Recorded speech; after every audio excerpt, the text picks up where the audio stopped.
जय हिंद। यदि आप यूपी टेट 2026 का फॉर्म भरे हैं और तैयारी कर रहे हैं और पेपर 2 में आपने एसएसटी लिया है तो ये क्लास आपके लिए है।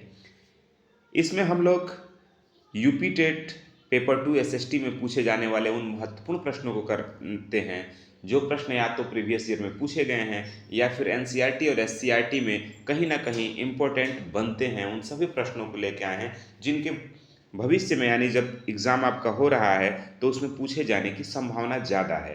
तो आइए, नमस्कार, मेरा नाम विवेक पांडे है और आप देख रहे हैं टुडे एग्जाम स्टडी का यूट्यूब प्लेटफॉर्म। साथियों, वीडियो शुरू करें, क्लास हम लोग शुरू करें उससे पहले यदि आप चैनल पर नए हैं तो सब्सक्राइब कर लीजिएगा और इस सीरीज़ आपको पसंद आए, वीडियो पसंद आए तो लाइक शेयर करिएगा, इससे हमारा मोटिवेशन बढ़ता है। आइए साथियों, हम वीडियो शुरू करते हैं।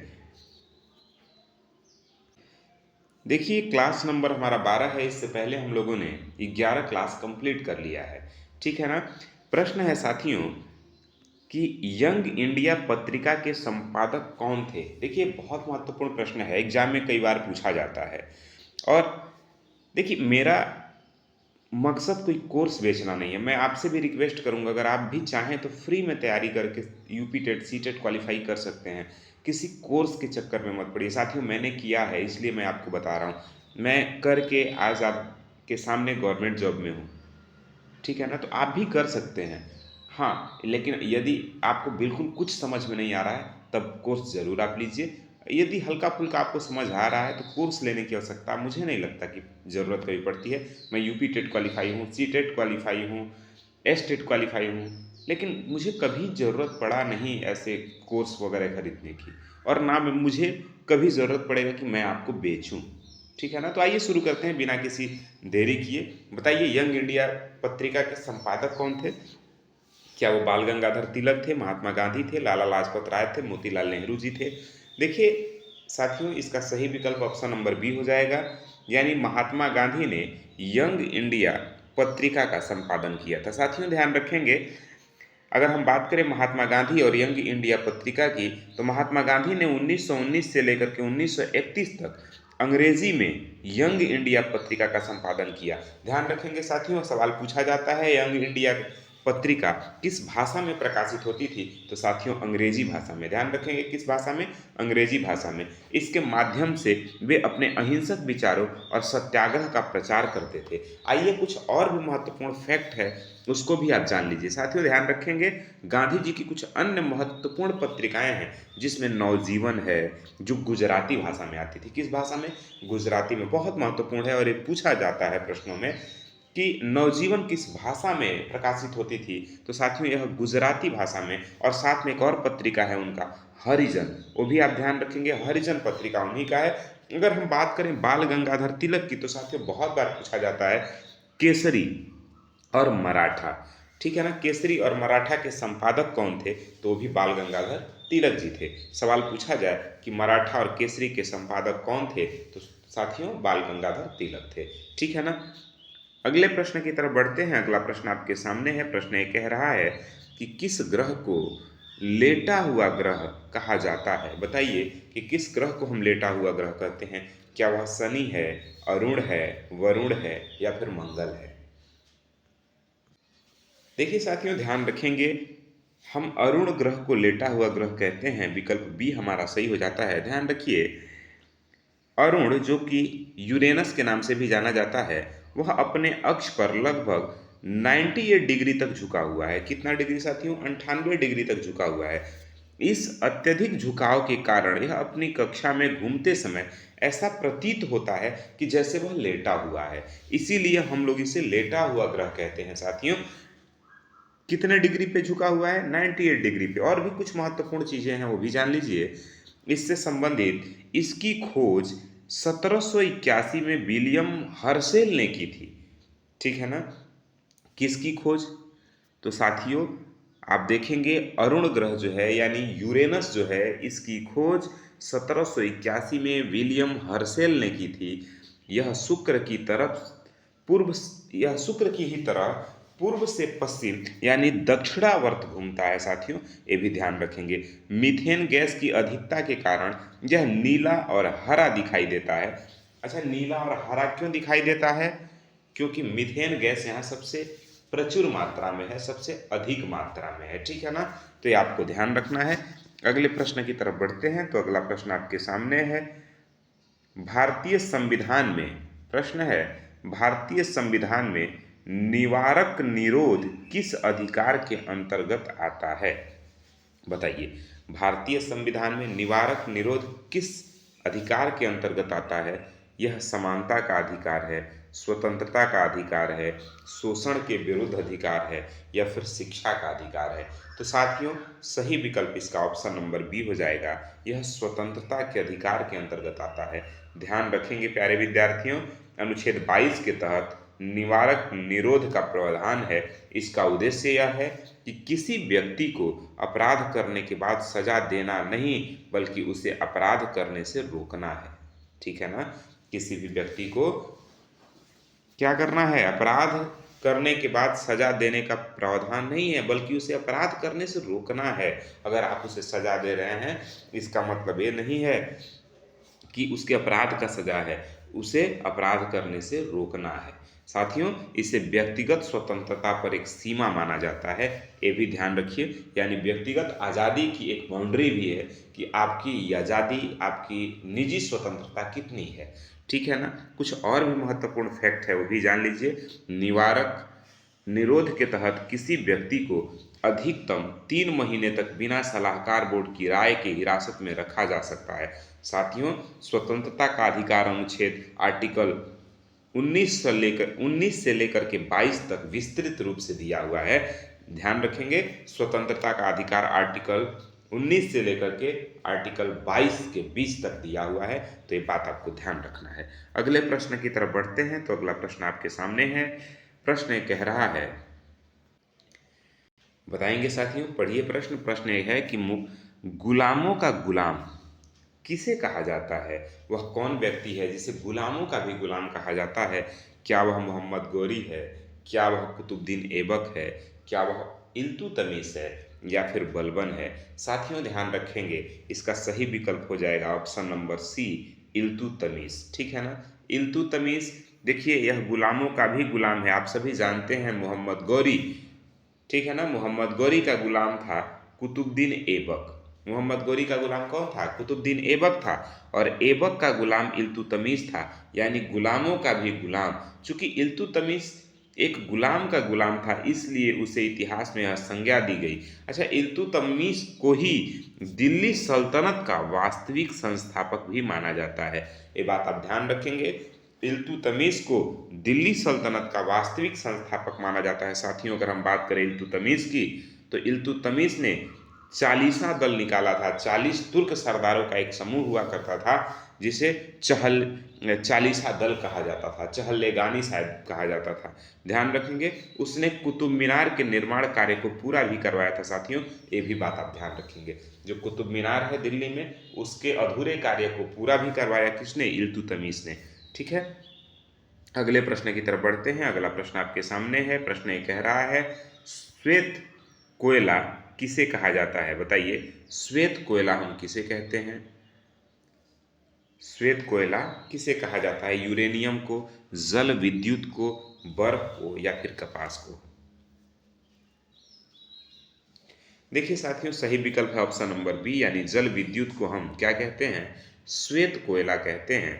ये आप ध्यान रखेंगे, जल से उत्पन्न होने वाली बिजली, ठीक है ना, हाइड्रो इलेक्ट्रिसिटी को श्वेत कोयला कहा जाता है। ये आपको ध्यान रखना है। क्या कहा जाता है साथियों? श्वेत कोयला कहा जाता है, क्योंकि यह कोयले की तरह ही ऊर्जा का एक बड़ा स्रोत है, लेकिन यह प्रदूषण रहित है, स्वच्छ ऊर्जा है, इसलिए इसे श्वेत कोयला कहा जाता है। साथियों, अगर हम बात करें ब्लैक गोल्ड की, यानी काला सोना की, तो पेट्रोलियम और उसके उत्पादकों को कहा जाता है। वही साथियों, अगर हरा सोना की हम बात करें, यानी ग्रीन गोल्ड की बात करें, तो साथियों यह चाय या वनों को कहा जाता है। ध्यान रखिएगा, चाय या जो वन होते हैं, इनको हम ग्रीन गोल्ड कहते हैं, ब्लैक गोल्ड कहते हैं पेट्रोलियम और उसके उत्पादकों को। अच्छा, पहले समय में, यानी जब आपके व्यापारी जो आपका वास्को डी गामा जब भारत आया था व्यापार करने साथियों, तो उस समय ब्लैक गोल्ड यानी काला सोना कहा जाता था किसको? बताइए। काली मिर्च को। काली मिर्च को काला सोना कहा जाता था, ठीक है ना। आई होप कि आपको ये सब बातें समझ आ रही होंगी। देखिए, सेशन बहुत महत्वपूर्ण है। इसके महत्व इतनी है कि ये आपके एनसीईआरटी और एससीईआरटी और आपके पीवाईक्यू, इस सभी यानी तीनों को मिला करके प्रश्न लिया गया है। कुछ प्रश्न आपके पीवाईक्यू से रिलेटेड हैं, कुछ प्रश्न आपके एनसीईआरटी से हैं, कुछ एससीईआरटी से हैं। आइए साथियों, देखिए मेरा उद्देश्य ये भी है कि जब ये सीरीज कंप्लीट हो, यानी ये आपके 500,000 के आसपास ये प्रश्न है, जब ये कंप्लीट हो जाए तो फिर हम क्लास 6 के जो यूपी बोर्ड में किताबें पढ़ाई जाती हैं, क्लास 6 हिस्ट्री, ज्योग्राफी और पॉलिटी, उसे चैप्टर बाय चैप्टर एमसीक्यू में बांट के हम लाएं आपके लिए। जैसे चैप्टर 1 के एमसीक्यू जितने बन सकते हैं वो लाएं, फिर चैप्टर 2 के एमसीक्यू जितने बन सकते हैं वो लाएं। इस तरह से हिस्ट्री कंप्लीट करें, फिर ज्योग्राफी कंप्लीट करें, फिर पॉलिटी कंप्लीट करें। इस तरह से क्लास 6, 7, 8 का जब हम कंप्लीट कर लेंगे तो मुझे नहीं लगता कि उसके बाद भी आपके कोई प्रश्न एसएसटी में छूट सकते हैं। देखिए साथियों, यूपी टेट और सी टेट में एक खास अंतर है, उसको आप समझ लीजिए। देखिए, किसी भी एग्जाम के मूड को जाने बिना आप उस एग्जाम को क्वालिफाई नहीं कर सकते हैं। देखिए, यूपी टेट में क्या है ना, फैक्ट ज़्यादा पूछता है।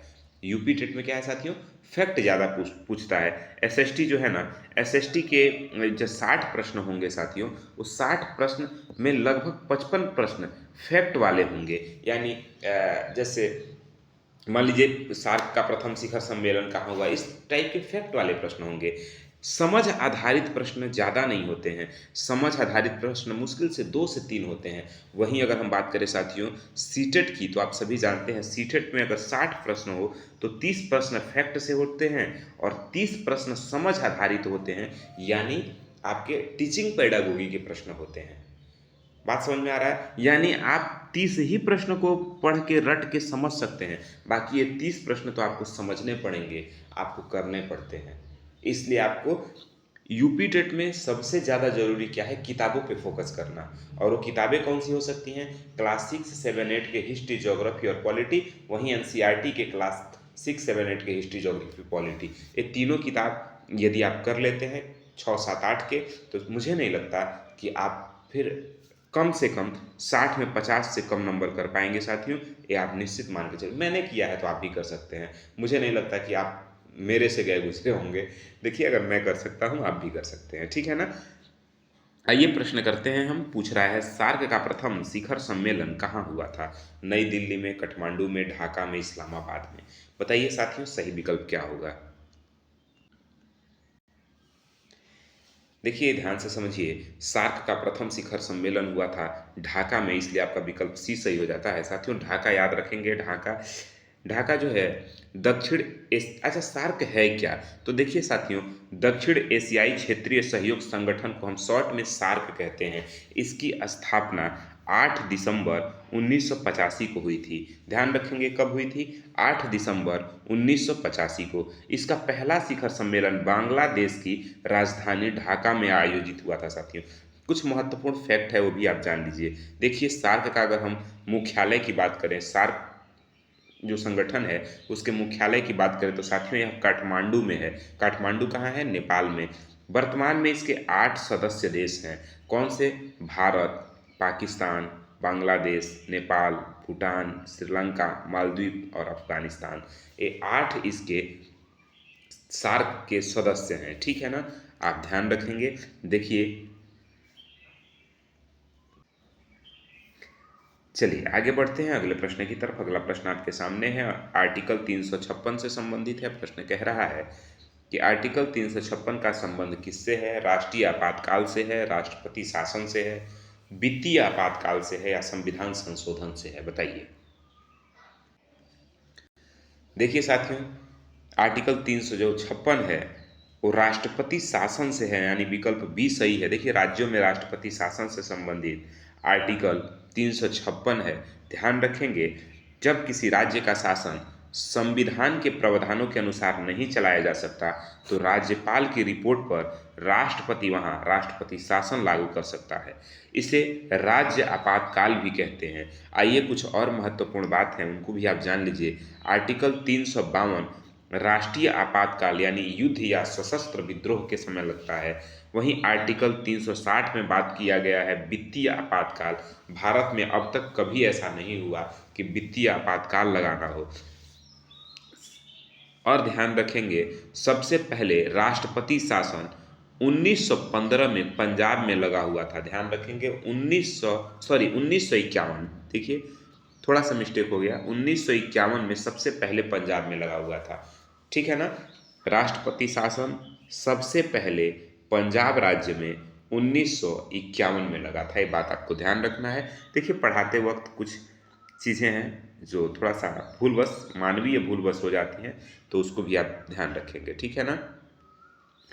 विश्व का सबसे बड़ा प्रायद्वीप कौन सा है? भारत का प्रायद्वीप, अरब का प्रायद्वीप, इंडो चीन प्रायद्वीप या दक्षिण अफ्रीका? देखिए साथियों, विश्व का सबसे बड़ा अगर कोई प्रायद्वीप है तो अरब का प्रायद्वीप है, इसलिए विकल्प बी आपका सही हो जाता है। ध्यान रखेंगे, अरब का प्रायद्वीप विश्व का सबसे बड़ा प्रायद्वीप है। साथियों, इसका क्षेत्रफल लगभग 32 लाख वर्ग किलोमीटर है और यह पश्चिम में लाल सागर और पूर्व में फारस की खाड़ी से घिरा हुआ है। ठीक है ना। कुछ और महत्वपूर्ण बातें हैं वो भी जान लीजिए। प्रायद्वीप वह भूभाग होता है जो तीन तरफ जल से घिरा हो। मतलब प्रायद्वीप किसे कहते हैं? जो तीनों तरफ जल से घिरा हो, इधर भी, इधर भी, इधर भी। ठीक है ना। जो तीनों तरफ से, तीनों क्षेत्रों से जल से घिरा हो, उसे प्रायद्वीप कहते हैं। भारत का जो दक्षिणी भाग है यानी जो दक्कन है, वो विश्व के बड़े प्रायद्वीपों में से एक है। साथियों, ये आपको ध्यान रखना है। भारत का दक्षिणी भाग आप सभी जानते हैं। अगला प्रश्न है, विक्रमशिला विश्वविद्यालय की स्थापना किसने की थी? क्या गोपाल ने किया था, धर्मपाल ने किया था, देवपाल ने किया था या महिपाल ने किया था? बताइए। तो इसका सही विकल्प हो जाएगा साथियों, धर्मपाल ने किया था। ऑप्शन बी सही हो जाएगा। देखिए ध्यान रखिए, पाल वंश के राजा हुए धर्मपाल 8वीं शताब्दी के अंत में बिहार के भागलपुर जिले में विक्रमशिला विश्वविद्यालय की स्थापना की थी। यह मध्यकालीन भारत में बौद्ध शिक्षा का एक प्रमुख केंद्र हुआ करता था। साथियों, देखिए नालंदा विश्वविद्यालय की अगर हम बात करें तो इसे गुप्त शासक कुमार गुप्त ने इसकी स्थापना की थी। किसकी? नालंदा विश्वविद्यालय की। अच्छा, बख्तियार खिलजी ने नालंदा और विक्रमशिला दोनों विश्वविद्यालयों को नष्ट कर दिया था, ये भी आप जानते ही होंगे। ठीक है ना। आइए अगले प्रश्न की तरफ बढ़ते हैं साथियों।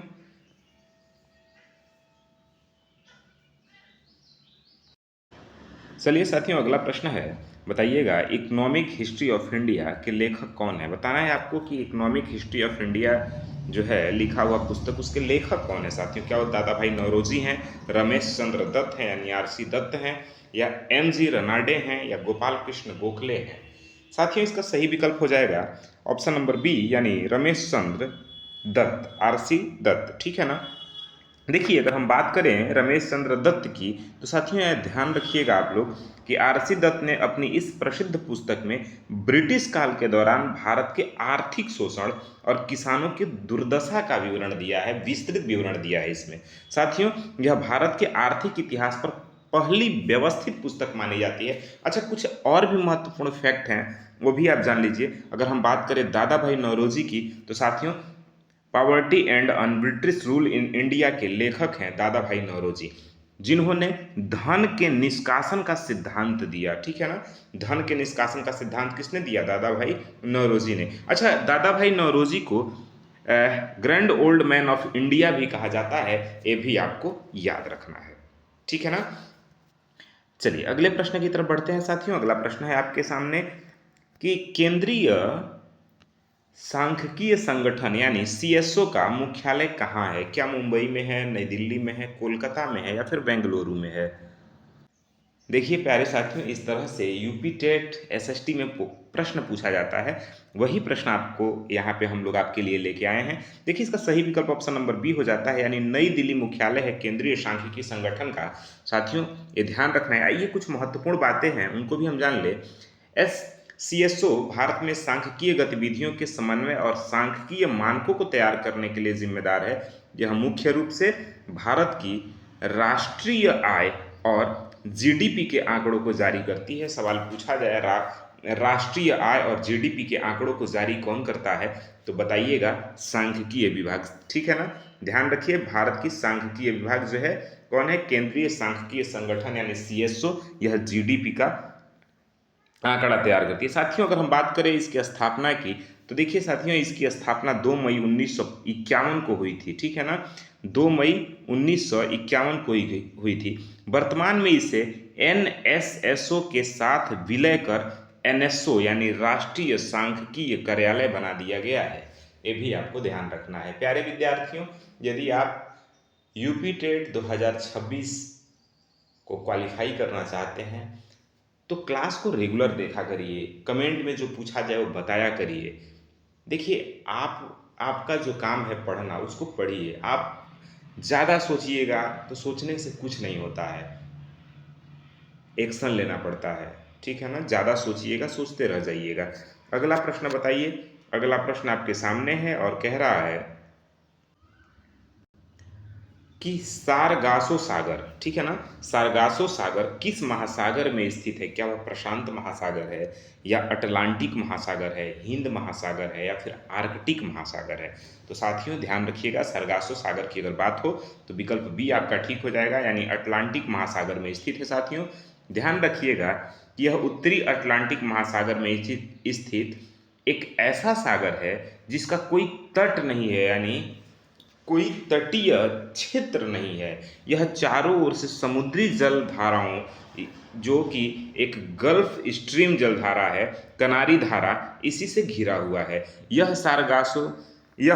सारगासम नामक जड़ विमान समुद्री घास तैरती रहती है। यहाँ पे ध्यान रखिएगा, यहाँ सारगासम नामक एक जड़ विहीन जो समुद्री घास है वो तैरती रहती है। और आप सभी जानते हैं, जिस जलधारा में गर्म और ठंडी जलधाराएं आके मिलती हैं, आपस में जहाँ मिलती हैं, वह मछली पालन के लिए, मछली उत्पादन के लिए बड़ा उपयुक्त स्थान होता है। साथियों, कुछ महत्वपूर्ण फैक्ट है वो भी जान लीजिए। इसे समुद्र में मरुस्थल भी कहा जाता है। सारगासो जो सागर है उसे समुद्र में मरुस्थल भी कहा जाता है, क्योंकि यहाँ का जल बहुत शांत और स्थिर रहता है। इसकी खोज सर्वप्रथम स्पेन के नाविकों के द्वारा की गई थी। साथियों, तो ये बात आपको ध्यान रखना है। जो चीज़ें आपको पढ़ा दी जाए उसे आप नोट कर लीजिए, ठीक है ना, उसे नोट कर लीजिए ताकि बाद में रिवीजन के काम आएगा। अगला प्रश्न आपके सामने है कि संविधान के किस संशोधन द्वारा मतदान की आयु 21 वर्ष से घटाकर 18 वर्ष की गई? साथियों, आप सभी को मालूम होगा कि सबसे पहले मतदान की, यानी जो वोटिंग की उम्र थी वो 21 वर्ष थी। अब आपको बताना है, सवाल ये है कि अभी जो वर्तमान में 18 वर्ष वोटिंग की उम्र है वो किस संविधान संशोधन के द्वारा हुआ? तो साथियों विकल्प सी सही हो जाएगा, यानी 61वां संविधान संशोधन के द्वारा जो मतदान की उम्र है वो 21 से 18 कर दी गई थी। साथियों ध्यान रखिएगा, 1989 में उस समय के तत्कालीन प्रधानमंत्री राजीव गांधी सरकार के द्वारा 61वां संविधान संशोधन के माध्यम से अनुच्छेद 326 में संशोधन किया गया था। साथियों, और इसका उद्देश्य युवाओं को देश की राजनीति प्रक्रिया में अधिक भागीदारी देना था। साथियों, सवाल कई बार पूछा जाता है कि मतदान की उम्र 21 से घटा के 18 कर दिया गया, उस वर्ष भारत के तत्कालीन प्रधानमंत्री कौन थे? तो साथियों ध्यान रखिएगा, राजीव गांधी जी थे। सवाल पूछा जाता है 61वां संविधान संशोधन किस वर्ष हुआ था?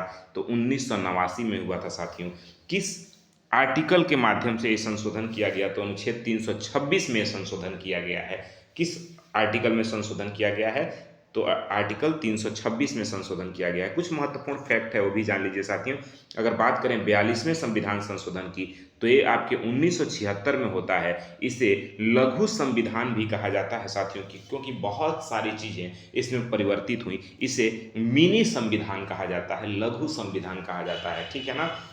तो ये बात आपको ध्यान रखना है। वहीं अगर हम बात करें 44वें संविधान संशोधन, जो कि 1978 में होता है साथियों, यह आपके संपत्ति के अधिकार को मौलिक अधिकारों से हटा दिया गया। साथियों, आप सभी जानते हैं कि वर्तमान में 6 मौलिक अधिकार हैं। वर्तमान में कितने हैं? वर्तमान में 6 मौलिक अधिकार हैं। सबसे पहले ये 7 हुआ करते थे साथियों, जिसमें संपत्ति के अधिकार को मौलिक अधिकार से हटा दिया गया 44वां संविधान संशोधन करके, जो कि आपके 1978 में किया गया। ये बात आपको ध्यान रखना है। देखिए, बहुत इंपॉर्टेंट प्रश्न आपको बताया जा रहा है, ये सभी आपके यूपी टेट एसएसटी के लिए बहुत ज़रूरी हैं। साथियों, मुझे आपसे कमाना नहीं है, आपसे कोई कोर्स नहीं बेचना है। जितना मैं आपको कोर्स बेचूंगा, कमाऊंगा, उतना मैं ऑलरेडी पाता हूँ, मेरी सैलरी आती है। साथियों, मेरा मकसद इतना है कि फ्री में आपको बेस्ट से बेस्ट कंटेंट दिया जाए। देखिए, जो कुछ मैं यूट्यूब पे देखता हूँ, कुछ भी परोसा जा रहा है, उससे कोई मतलब नहीं रहता है। कैंडिडेट सिर्फ व्यूज का मतलब रहता है। मैं देखता हूँ बहुत सारा वीडियो बनता है जिसमें सिर्फ लोगों को व्यूज से मतलब है। इस तरह के मतलब प्रश्न उसमें रहते हैं, इस तरह के क्वेश्चन रहते हैं, हंसी आएगा आपको। पूछा जाए, उसमें प्रश्न रहता है, भारत के वर्तमान प्रधानमंत्री कौन है? भाई, कौन नहीं जानता है? इस तरह के क्या प्रश्न पूछे जाते हैं? नहीं पूछे जाते। साथियों, आपको ईमानदारी से पढ़ना है, ऐसे फिजूल वाले वीडियो नहीं देखिए, ये सब व्यूज़ के चक्कर में हो रहा है। मेरा मकसद है कि आपको बढ़िया से बढ़िया वो क्वालिटी दिया जाए जो एग्ज़ाम के लिए महत्वपूर्ण हो। अगर आपको लगे कि ये क्वालिटी अच्छी नहीं है, ये हमारे एग्ज़ाम के लिए सही नहीं है, सर बस ऐसे ही टाइम पास कर रहे हैं या फिर व्यूज़ के लिए कर रहे हैं, तो साथियों, मैं आपसे हाथ जोड़ के रिक्वेस्ट करता हूँ कि आप फिर वीडियो यहीं बंद करके चले जाइए। आपका टाइम हमारे लिए बहुत महत्वपूर्ण है। देखिए, अगले प्रश्न की तरफ बढ़ते हैं हम। अगला प्रश्न आपके सामने है कि राजतरंगड़ी के लेखक कल्हड़ किस शासक के आश्रित कवि थे? बहुत बेहतरीन क्वेश्चन है और कई बार पूछा गया एग्जाम में प्रश्न है। साथियों, सबसे पहले तो सवाल यही पूछा जाता है कि राजतरंगड़ी के लेखक कौन है। तो आप यहाँ जान लीजिए कि राजतरंगड़ी के लेखक कौन है? कल्हड़ हैं। अब सवाल ये है कि जो कल्हड़ हैं वो किस शासक के आश्रित कवि हुआ करते थे? साथियों, तो आपके सामने चार विकल्प है: जय सिंह, हर्ष, ललितादित्य और अवंती वर्मन। तो साथियों, सही विकल्प ऑप्शन नंबर ए हो जाएगा, यानी जय सिंह के दरबारी कवि थे, आश्रित कवि थे कल्हड़, जिन्होंने राजतरंगड़ी लिखी है। साथियों, राजतरंगड़ी संस्कृत भाषा में लिखी गई एक ऐतिहासिक ग्रंथ है संस्कृत का, जिसमें कश्मीर के इतिहास का वर्णन है। साथियों, कल्हड़ ने कश्मीर के शासक जयसिंह के शासनकाल में, यानी 1128 से लेके 1149 ईस्वी के दौरान राजतरंगड़ी की रचना की। देखिए साथियों, यह पुस्तक संस्कृत भाषा में लिखी गई है और इसे भारत का पहला प्रामाणिक ऐतिहासिक ग्रंथ माना जाता है। ये भी ध्यान रखना है आपको। देखिए, मैं आपको ये इसलिए बता रहा हूँ क्योंकि आपके एनसीईआरटी में भी इसका जिक्र हुआ है। साथियों, राजतरंगड़ी शब्द का अर्थ है राजाओं की नदी। इसमें महाभारत काल से लेकर के 12वीं शताब्दी तक के कश्मीर के इतिहास का वर्णन है। साथियों, ये बात आप ध्यान रखेंगे। अगला प्रश्न आपके सामने है, ग्रैंड ट्रंक रोड यानी जीटी रोड से संबंधित है। सवाल है कि जीटी रोड किन दो शहरों को जोड़ती है? दिल्ली को मुंबई से, कोलकाता से अमृतसर, चेन्नई से कोलकाता या फिर आगरा से जयपुर। बताइए क्या सही विकल्प होगा? साथियों, इसका सही विकल्प ध्यान दीजिएगा, ऑप्शन नंबर बी हो जाएगा, यानी यह कोलकाता से अमृतसर तक जाती है। कौन? GT road. साथियों, अगर हम बात करें जीटी रोड की तो ध्यान रखिएगा, यह आधुनिक संदर्भ में जीटी रोड कोलकाता यानी पश्चिम बंगाल से शुरू होकर अमृतसर जो कि पंजाब तक जाती है। साथियों, प्राचीन काल में यह उत्तरा पथ के नाम से जानी जाती थी। किस नाम से? उत्तरा पथ के नाम से जानी जाती थी, जिसे बाद में शेर शाह सूरी ने पुनर्जीवित किया था। साथियों, ये भी ध्यान रखिएगा। आइए कुछ इससे रिलेटेड महत्वपूर्ण फैक्ट हैं, उसको भी जान लें।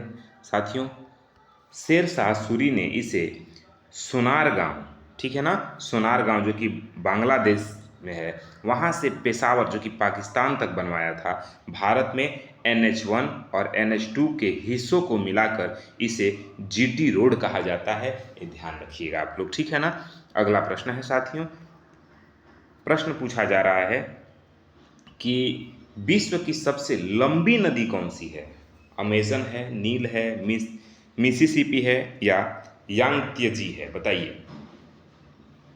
देखिए, इसका जो सही विकल्प हो जाएगा ऑप्शन नंबर बी हो जाएगा, यानी जो नील नदी है वो विश्व की सबसे लंबी नदी है। लंबी की बात हो रही है, ध्यान रखिएगा, ठीक है ना। देखिए, नील नदी आपके अफ्रीका महाद्वीप में बहती है और इसकी लंबाई लगभग 6,650 किलोमीटर है। यह विक्टोरिया झील से निकलकर भूमध्य सागर में गिरती है। साथियों, कुछ और महत्वपूर्ण फैक्ट है वो भी जान लीजिए। अगर हम बात करें अमेजन नदी की, तो यह पानी के आयतन के हिसाब से विश्व की सबसे बड़ी नदी है। ध्यान रखिए, सबसे अधिक पानी ढोने वालों, सबसे अधिक जिस नदी में पानी बहती है, जो सबसे अधिक पानी ढोती है जो नदी, वो विश्व की सबसे बड़ी नदी है, वो है अमेजन। लेकिन विश्व की सबसे लंबी नदी वो है आपकी नील नदी।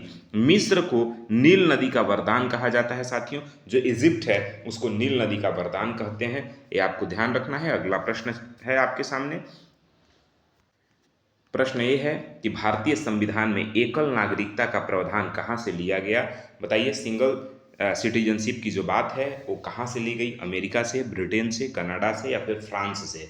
तो साथियों इसका सही विकल्प हो जाएगा ऑप्शन नंबर बी, यानी ब्रिटेन से एकल नागरिकता की अवधारणा ली गई है। साथियों ध्यान रखिएगा, अगर हम बात करें एकल नागरिकता की, तो भारत में संघीय व्यवस्था होने के बावजूद एकल नागरिकता अपनाई गई। इसका अर्थ होता है, इसका मतलब होता है कि कोई भी व्यक्ति केवल भारत का नागरिक होगा, ठीक है ना, केवल भारत का नागरिक होता है, ना कि उत्तर प्रदेश का नागरिक है फिर भारत का नागरिक है। तो इस तरह की कोई बात नहीं है, दो दो नागरिकता नहीं है हमारे यहाँ। चाहे आप उत्तर प्रदेश के हों, बिहार के हों, दिल्ली के हों, कहीं के भी हों साथियों, आप भारत के किसी भी स्टेट से हों या यूटी से हों, लेकिन आप भारत के ही नागरिक कहलाते हैं, एक ही आपकी नागरिकता होती है, ठीक है ना, किसी विशेष राज्य का नहीं होता है। यह प्रावधान हम ब्रिटिश संविधान से लिए हैं, ये ध्यान रखना है।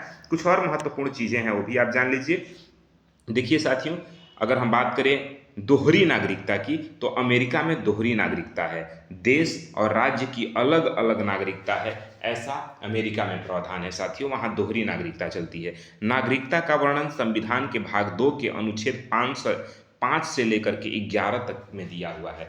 हमारे भारत के संविधान के भाग 2 आर्टिकल 5 से लेकर के 11 के बीच में नागरिकता की बात की गई है साथियों। नागरिक कौन होगा, नागरिक की क्राइटेरिया क्या होगी, नागरिक किसे कहेंगे, नागरिकता कैसे मिलेगी, नागरिक क्या, इस तरह की बातें आर्टिकल 5 से लेकर के 11 के बीच में की गई है, ठीक है ना। अगले प्रश्न की तरफ बढ़ते हैं। अगला प्रश्न आपके सामने है। प्रश्न पूछ रहा है साथियों कि लोदी वंश का संस्थापक कौन था? बताइएगा, क्या वह इब्राहिम लोदी था, बहलोल लोदी था, सिकंदर लोदी था या फिर खिज्र खां था? बताइए। देखिए साथियों, आपके सामने जो विकल्प हैं उनमें जो सबसे सही विकल्प है वो है ऑप्शन नंबर बी, यानी बहलोल लोदी लोदी वंश का संस्थापक था। साथियों आप सभी जानते होंगे कि 1451 ईस्वी में बहलोल लोदी ने दिल्ली की सल्तनत पर लोदी वंश की स्थापना की थी। साथियों यह दिल्ली पर शासन करने वाला पहला अफगान वंश था। जो लोदी वंश था, यह दिल्ली पे शासन करने वाला पहला अफगान वंश था। साथियों कुछ और महत्वपूर्ण फैक्ट है इससे रिलेटेड, वो भी आप जान लीजिए। अगर हम बात करें सिकंदर लोदी की, तो साथियों सिकंदर लोदी, इसने 1504 में आगरा शहर की स्थापना की थी। सवाल पूछा जाए आगरा शहर की स्थापना किसने की, तो सिकंदर लोदी ने। कब की? 1504 में की। साथियों अगर हम इब्राहिम लोदी की बात करें, तो लोदी वंश का यह अंतिम शासक था जो पानीपत के प्रथम युद्ध यानी 1526 में मारा गया। साथियों पानीपत का प्रथम युद्ध कब होता है, तो ध्यान रखेंगे 1526 में, जिसमें इब्राहिम लोदी मारा जाता है और वह लोदी वंश का अंतिम शासक है, ठीक है ना। चलिए अगले प्रश्न पे चलते हैं। अगला प्रश्न आपके सामने है। सवाल ये है कि भारत का दक्षिणतम बिंदु कौन सा है? हमारे भारत का जो दक्षिणतम बिंदु है वो कौन सा है? क्या वह कन्याकुमारी है, इंदिरा पॉइंट है, किविथु है या सर क्रीक है? साथियों इसका सही विकल्प जो हो जाएगा ऑप्शन नंबर बी हो जाएगा, यानी इंदिरा पॉइंट हमारे भारत का सबसे दक्षिणतम बिंदु है। साथियों ध्यान रखेंगे आप लोग, भारत का दक्षिणतम बिंदु इंदिरा पॉइंट हो जाता है, जो कि अंडमान निकोबार द्वीप समूह के बड़ा निकोबार द्वीप पर स्थित है। कुछ और महत्वपूर्ण बातें हैं वो भी आप जान लीजिए। जो कन्याकुमारी है साथियों, याद रखिएगा, कन्याकुमारी यह भारत की मुख्य भूमि का दक्षिणतम बिंदु है। दो बात है, ध्यान रखिए, भारत का दक्षिणतम बिंदु तो इंदिरा पॉइंट, लेकिन भारत के मुख्य भूमि का दक्षिणतम पॉइंट तो वो हो जाएगा कन्याकुमारी। साथियों इंदिरा कोल की अगर हम बात करें तो भारत का सबसे उत्तरी बिंदु है जो लद्दाख में है। वहीं अगर हम बात करें किबिथु की, तो साथियों भारत का सबसे पूर्वी बिंदु है जो अरुणाचल प्रदेश में है। ये ध्यान रखना है आपको। चलिए इसी के साथ हम अगले प्रश्न की तरफ बढ़ते हैं। अगला प्रश्न आपके सामने है कि प्रश्न है विटामिन सी का सबसे अच्छा स्रोत क्या है। दिए गए विकल्पों में सबसे अच्छा स्रोत विटामिन सी का क्या है साथियों। क्या दूध है, आंवला है, मांस है या फिर गाजर है। साथियों इसका सही विकल्प ऑप्शन नंबर बी हो जाता है। ध्यान रखेंगे। देखिए कभी कभी इस तरह के प्रश्न भी आपके एसएसटी में पूछे जाते हैं। विटामिन सी, ध्यान रखेंगे। वैसे तो इस तरह के प्रश्न खास करके साइंस में पूछे जाते हैं, लेकिन कभी कभार क्या होता है आपके एसएसटी में भी इस तरह के प्रश्न आ जाते हैं। देखिए जो भी खट्टे फल होते हैं उनमें प्रचुर मात्रा में विटामिन सी होता है।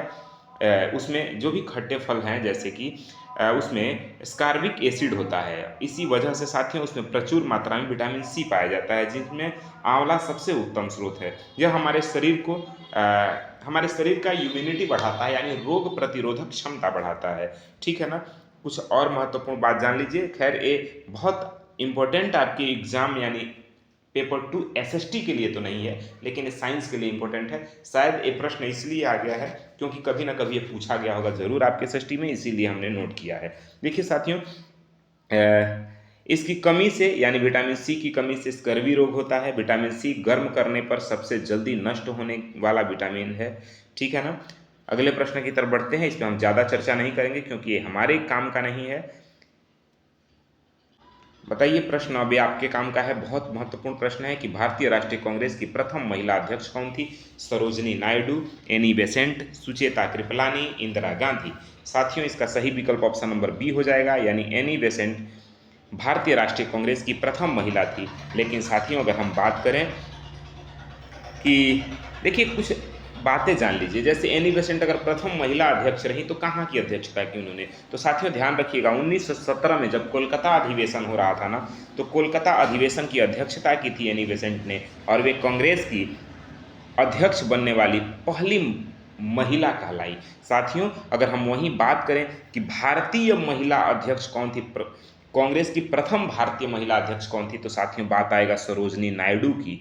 देखिए वह 1925 में जब कानपुर अधिवेशन हो रहा था साथियों, 1925 में जब कानपुर अधिवेशन हो रहा था तो उसी में यानी सरोजनी नायडू को अध्यक्ष बनाया गया था। इस तरह से भारत की प्रथम कांग्रेस की महिला अध्यक्ष सरोजनी नायडू जी होती हैं। अगर हम बात करें सुचेता कृपलानी की, तो साथियों ध्यान रखिएगा सुचेता कृपलानी भारत की प्रथम महिला मुख्यमंत्री थी। और वो कहाँ किस प्रदेश की थी, तो साथियों उत्तर प्रदेश की प्रथम महिला मुख्यमंत्री थी। ठीक है ना।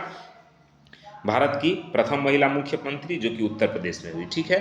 अगले प्रश्न की तरफ बढ़ते हैं। अगला प्रश्न है आपके सामने, वायुमंडल की सबसे निचली परत कौन सी है। साथियों अगर इस प्रश्न का उत्तर आप नहीं दे पाए तो ये समझ लीजिएगा कि फिर आप तैयारी में नहीं है, क्योंकि हम इस प्रश्न को कई बार रिपीट कर चुके हैं। ठीक है ना। रिपीट किए हुए प्रश्न को आप अगर गलत कर देंगे तो शायद अच्छा नहीं लगेगा। क्या वह समताप मंडल है, क्षोभ मंडल है, मध्य मंडल है, बाह्य मंडल है। तो साथियों वायुमंडल की जो सबसे निचली परत है वो आपकी क्षोभ मंडल है, फिर समताप मंडल, फिर मध्य मंडल, फिर आयन मंडल, फिर बहिर्मंडल। ठीक है ना। तो ये बात आप ध्यान रखिएगा। देखिए क्षोभ मंडल वायुमंडल की सबसे महत्वपूर्ण और निचली परत है। इसमें मौसम की सभी घटनाएं होती हैं। ये पृथ्वी से लगभग 13 किलोमीटर की दूरी पे है। मौसम की लगभग सभी घटनाएं इसी मंडल में होती है, जैसे वर्षा, कोहरा, ओलावृष्टि, बादल का पड़ना, इस प्रकार की सभी घटनाएं यानी क्षोभ मंडल में होती हैं, जो पृथ्वी से 13 किलोमीटर ऊपर है। ठीक है ना।